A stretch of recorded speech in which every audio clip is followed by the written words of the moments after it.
This happened to me in 1998, about 2 weeks after my divorce became final. I was 27 years old when I moved into a small farmhouse at the end of Cobb Hollow Road, just outside Millers Creek, Missouri.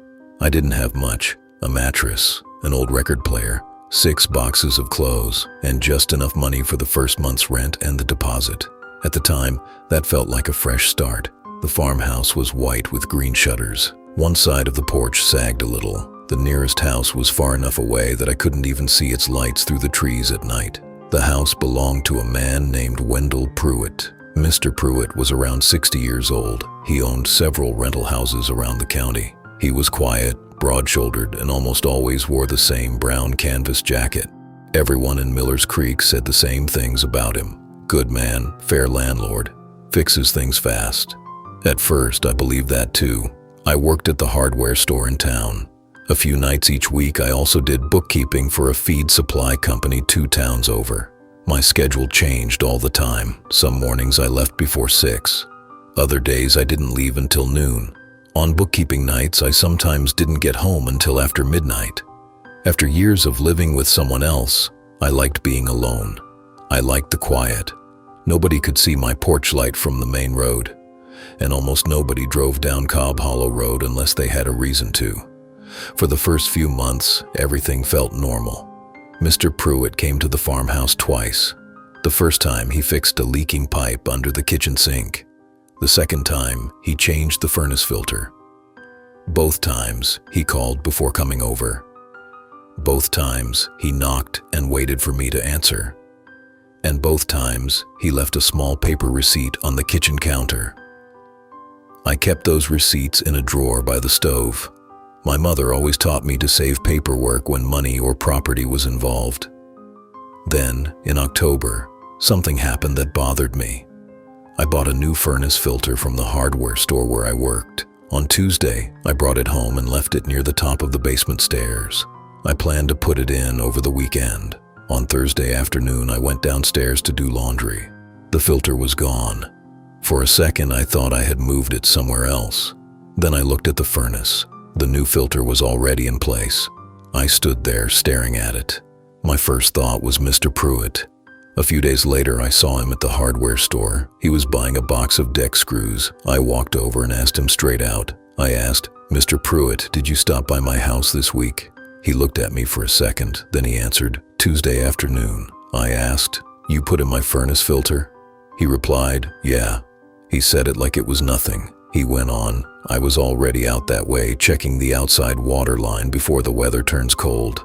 I went down to look at the furnace, saw the new filter sitting there, and figured I'd save you the trouble." I stared at him. I asked, "You went inside?" Mr. Pruitt looked surprised by the question. He said, "Just for a few minutes." I said, "You didn't call." He smiled. He said, "Didn't think you'd mind. Wasn't charging you for anything." Then he gave a small laugh. He said, "That's part of having a landlord, Denise. Old houses always need something." I didn't know what to say. He hadn't broken anything. He hadn't taken anything. He had actually done me a favor. Still, I didn't like knowing he had been walking through my house while I was gone. Before he left the store, Mr. Pruitt said, "Next time I'll give you a call first." I told him I'd appreciate that. For a while, I told myself that was the end of it.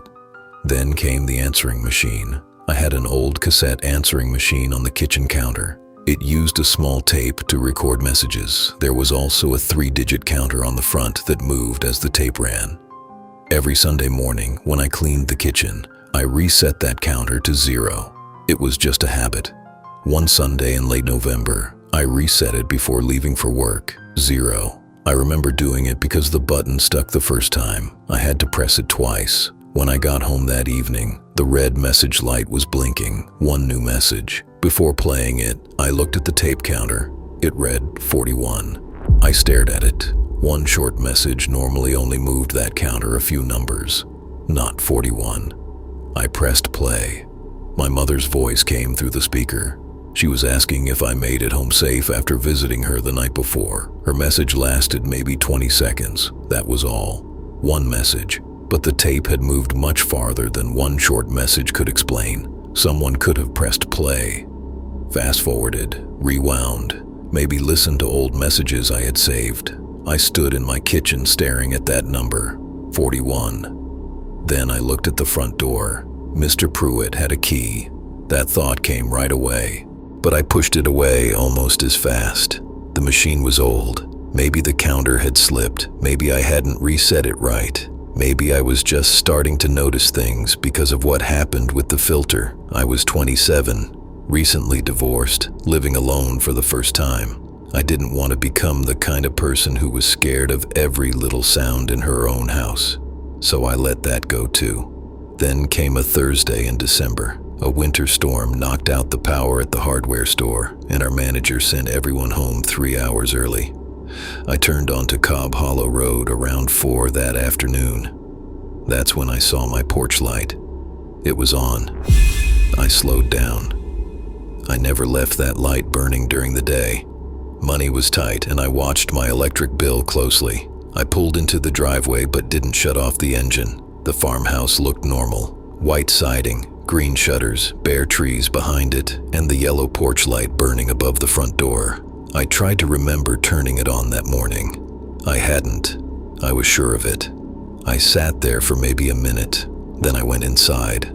Nothing looked out of place. My grandmother's old rocking chair sat by the living room window, right where I always kept it. My coffee mug was still upside down in the dish rack from that morning. My bedroom looked untouched. Nothing was missing. Then I walked into the kitchen. A brand new furnace filter was sitting on the counter, still sealed in plastic. Same brand I always bought, same size. There was a small piece of paper under it. Mr. Pruitt's handwriting. It said, "Thought you might need another before winter's over, WP." I stood there reading that note. He had been inside again, and he hadn't called. That evening, I called him. Mr. Pruitt answered after a few rings. I said, "It's Denise. Were you at the farmhouse today?" He answered right away. "Yeah, just for a few minutes." I said, "You said you'd call next time." There was a pause. Then he said, "I was checking a couple houses out that way. Weather's getting cold. I didn't want anybody waking up to frozen pipes." I looked at the filter sitting on my counter. I said, "You left another filter?" He said, "Figured you'd use it eventually." I asked, "You turned my porch light on too?" Another short pause. Then he said, "Probably. It was getting dark." It had actually been the middle of the afternoon when I normally would have still been at work. I didn't say that. Instead, I asked him one more question.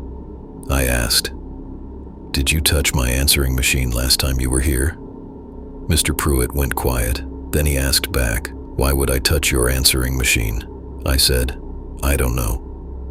He said, "Well, I didn't." His voice wasn't angry. If anything, he sounded amused. Then he said, "Denise, you need to stop worrying so much. Nobody's bothering anything." Nobody's bothering anything. That sentence stayed with me. After I hung up, I called my friend Dana.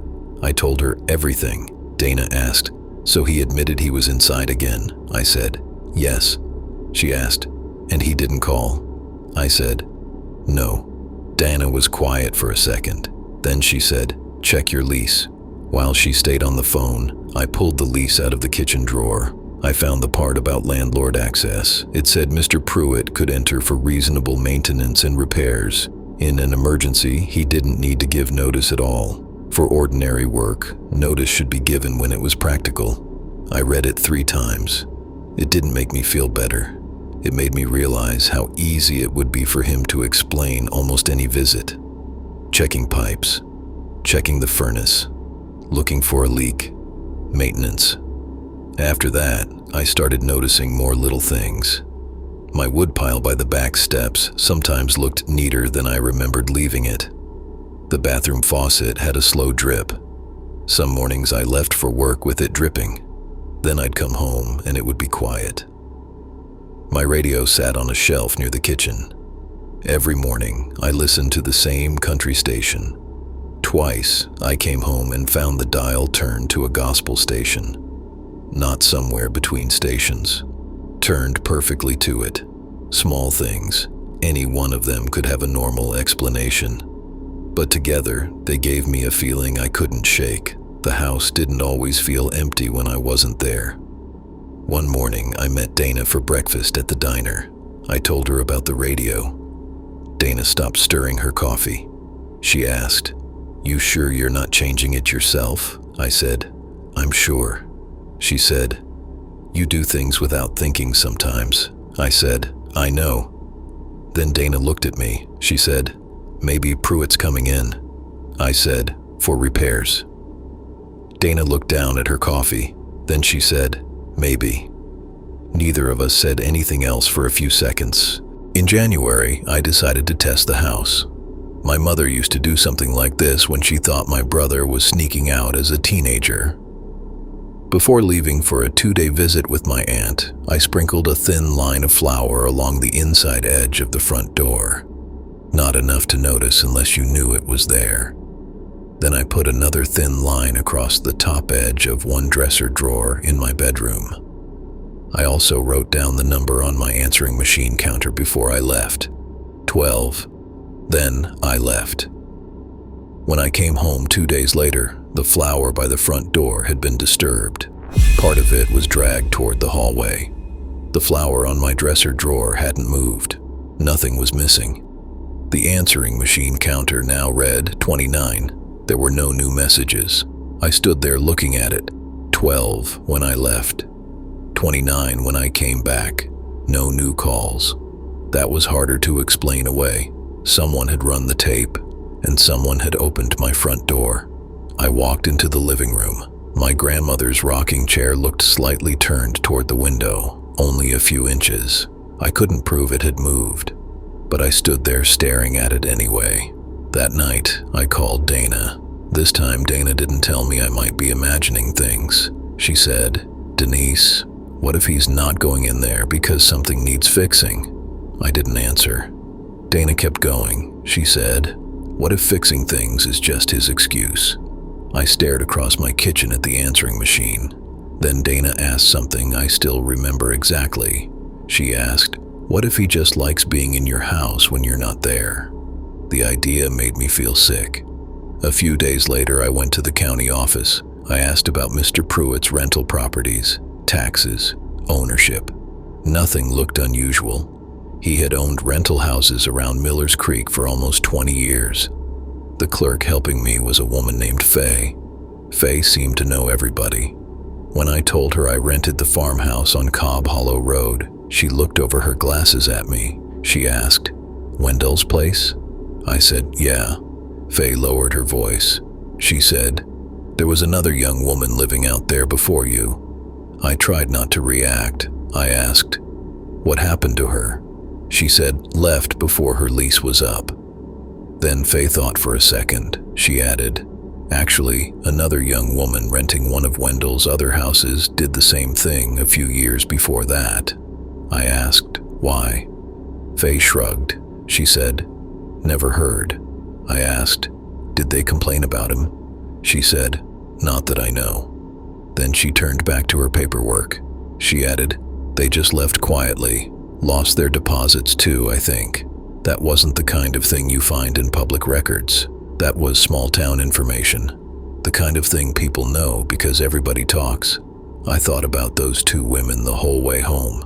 The furnace filters, the answering machine, the porch light, the radio, the flower, and the fact that Mr. Pruitt always seemed to know when the farmhouse was empty. That was when I decided to leave. But before I did, I wanted to know the truth. I needed to know whether I had spent months scaring myself over an overly involved landlord, or whether Mr. Pruitt was going inside my house for reasons that had nothing to do with repairs. The last Friday in January, I called him. I made sure I sounded casual. I said, "I'm going to Springfield for the weekend.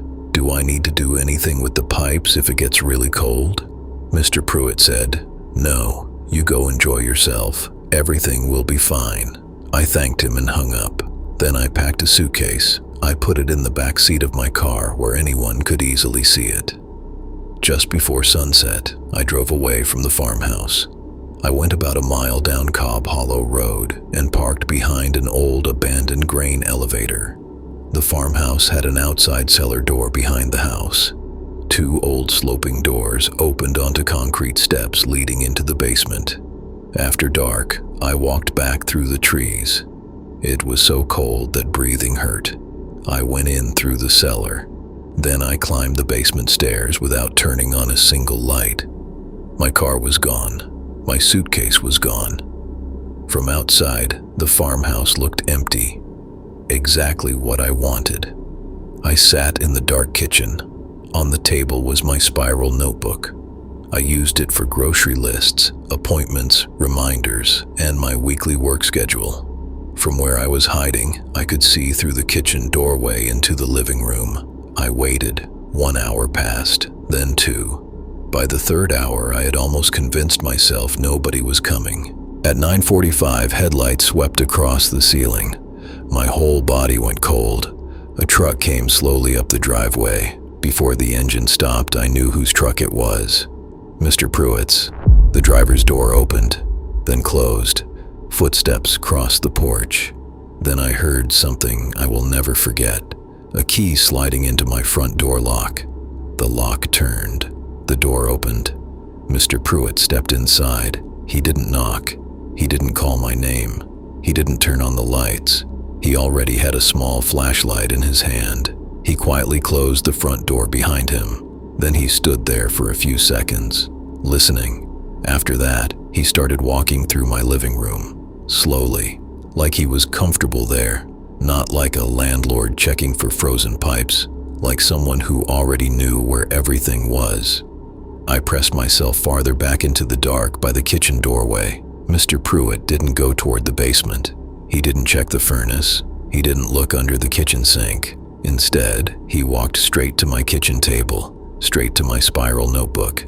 He opened it, then he started reading, page by page, my grocery lists, my appointments, my shifts at the hardware store, my bookkeeping nights, the weekends I planned to visit my mother. He wasn't just glancing through it. He was reading it carefully, slowly, like none of it was new to him. And that's when I finally understood how he always seemed to know when I wouldn't be home. My work hours changed all the time, but I wrote every one of them down, and the answer was sitting right in Mr. Pruitt's hands. When he finished, he closed the notebook. Then he put it back exactly where it had been. I thought he was going to leave. He didn't. He walked over to my answering machine. He pressed the play button. My mother's voice came through the tiny speaker. Then another saved message. Dana. Mr. Pruitt stood there listening. He didn't look surprised by anything he heard. After a few seconds, he stopped the tape. Then he rewound it carefully. He left the machine exactly the way he found it. My stomach turned. The counter hadn't been broken. Someone really had been listening. Then Mr. Pruitt walked over to the radio. It was switched off. He put 2 fingers on the tuning dial, slowly turned it away from my country station, and stopped it on the gospel station. The exact station I had found it on before.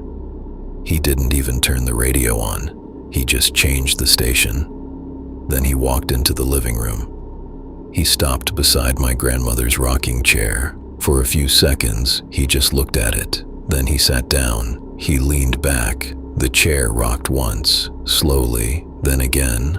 The same soft wooden sound I had heard hundreds of times. And suddenly, every strange little thing I had noticed over the past few months had an answer. The answering machine, the radio, the rocking chair, the porch light. He hadn't been fixing those things. He had simply been there, inside my house, while he believed I was somewhere else. I don't know how long I would have stayed frozen in that kitchen doorway. Then the telephone rang. The sound was so sudden that Mr. Pruitt's head snapped toward the kitchen. That gave me maybe 2 seconds. I slipped through the mudroom, opened the back door, and ran. I didn't stop to close it quietly. I ran across the yard, into the trees, back toward the grain elevator. The whole time I expected to hear Mr. Pruitt behind me. I never did. When I reached my car, I got inside and locked every door. Then I drove straight to the county sheriff's office. A young deputy sat with me while I told him everything. I told him about the furnace filters, the answering machine, the flower, the porch light, the radio. Then I told him what I had just watched Mr. Pruitt do. He had let himself in with his own key while he believed I was in Springfield. He hadn't checked the furnace. He hadn't checked the pipes. He had gone straight to my private notebook. He had read my work schedule. He had listened to my saved phone messages. He had changed my radio station. Then he had sat in my grandmother's rocking chair like he had done it 100 times before. The deputy didn't laugh. He didn't tell me I was imagining things. He said, "What you're describing is serious." He wrote everything down. He explained that Mr. Pruitt would probably claim he went to the farmhouse for maintenance. But what I had personally seen with my own eyes gave the whole thing a very different meaning. The deputy told me not to go back to the farmhouse alone. I didn't. The next morning, a deputy went with me. I packed enough clothes and personal things to stay with Dana. I never slept in that house again. 2 weeks later, I officially ended the lease. Mr. Pruitt kept my security deposit. I didn't fight him over it. Neither had the 2 women before me. I moved into a small apartment above a pharmacy on the other side of Miller's Creek. My new landlady was an elderly woman who lived downstairs. The building had old steam radiators. There wasn't even a furnace filter in my apartment. My landlady never came inside without knocking twice and calling my name first. For the first few months, I still checked things before leaving for work. The position of a coffee cup, the radio dial, the angle of a chair, the number on the answering machine counter. I wanted to know exactly how everything looked when I left. Eventually, I stopped doing that. I never saw Wendell Pruitt up close again. Every once in a while, I would see his truck on Main Street. Whenever I did, I looked the other way.